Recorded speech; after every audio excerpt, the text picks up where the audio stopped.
Assalamualaikum warahmatullahi wabarakatuh. Alhamdulillah, syukur kehadrat Allah Ta'ala kita dapat bersama-sama melaksanakan aktiviti nilam dengan kerjasama Pusat Sumber Al-Ghazali walaupun dalam situasi yang genting disebabkan oleh ancaman virus COVID-19 ini. Saya, Haziq Safwal, Pengurusi Pusat Sumber Sekolah Samtaj akan mengadakan lisensi buku sebagai aktiviti nilam pada hari ini. Oleh itu, diminta rakan-rakan mengeluarkan kertas nilam atau kertas kosong untuk mencatat maklumat yang disampaikan. Sebagai permulaan, saya ingin memperkenalkan buku yang saya baca.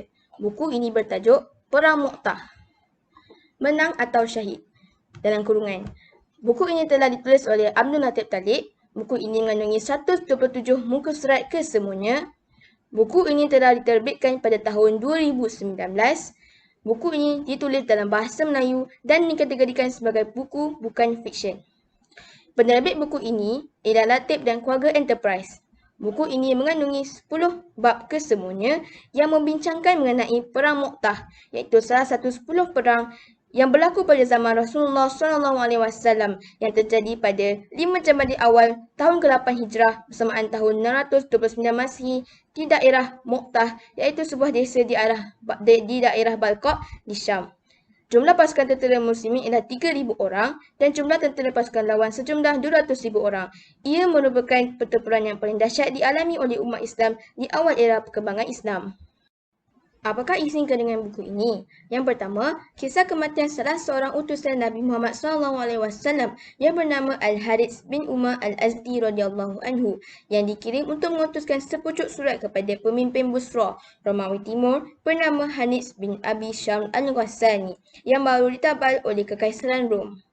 Nasibnya malang kerana beliau ditahan dan ditangkap oleh penguasa setempat bernama Shurahbil bin Amr Al-Ghassani, penguasa Basrah, tak kala beliau sampai di Mu'tah, Timur Yordania, lalu dibawa menghadap Kaisar Rom Heraklius dan dipenggal kepalanya. Yang kedua, pembunuhan Al-Harits bin Umar Al-Azdi ini mencetuskan kemarahan terutamanya kepada umat Islam di Madinah kerana ia merupakan kali pertama utusan Rasulullah SAW dibunuh di dalam misi dakwahnya. Ini kerana secara umum bahawa pembunuhan terhadap utusan negara adalah termasuk perkara yang menyalahi undang-undang dunia yang melarang seseorang menyakiti, menyeksa atau mengambil sebarang tindakan terhadap utusan, dan sesiapa yang berani membunuh utusan itu dianggap seperti ingin memulakan peperangan.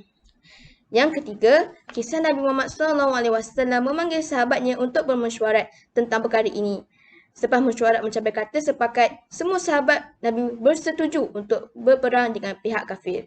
Rasulullah pun membentuk pasukan tentera Islam selama 3,000 orang lalu diarahkan bergerak ke negeri Syam. Yang keempat, walaupun pihak lawan iaitu Rom yang memiliki pasukan tentera yang hebat, pihak Islam tetap tidak gentar dan tidak takut untuk berjuang mempertahankan keadilan.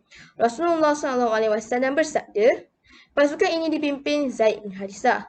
Bila digugur, komando dipegang oleh Ja'far bin Abi Talib. Bila gugur pula panji diambil oleh Abdullah bin Rawahah. Dan selanjutnya, bendera dipegang seorang pedang Allah. Dan akhirnya Allah SWT memberikan kemenangan. Riwayat Bukhari. Dan benarlah sabda Nabi bahawa ketiga-tiga orang sahabat itu syahid di dalam peperangan tersebut dan diganti dengan panglima yang digelar pedang Allah, iaitu Khalid bin Al-Walid. Yang kelima, kisah di mana Khalid Al-Walid terpaksa berundur dengan cara menakutkan musuh agar berundur dahulu kerana kekurangan kekuatan tentera Islam dan mereka pun kembali ke Madinah untuk mempersiapkan tentera Islam semula.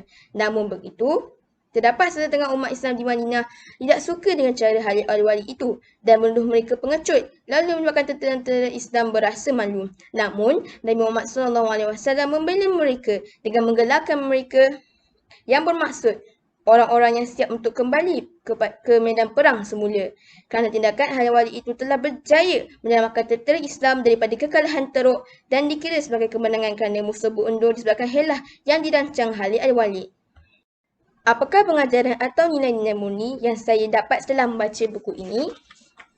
Yang pertama, berani. Kerana tentera Islam berani dan tidak gentar berperang menentang tentera kafir yang berjumlah 200,000 orang, walaupun tentera Islam hanya selama 3,000 orang. Yang kedua, bijak.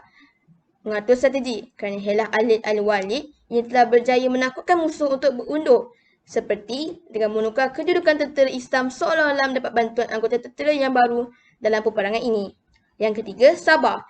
Kerana kematian ketiga-tiga panglima hebat ini menyebabkan umat Islam berasa kehilangan bintang-bintang Islam yang unggul, terutamanya kepada anggota keluarga mereka.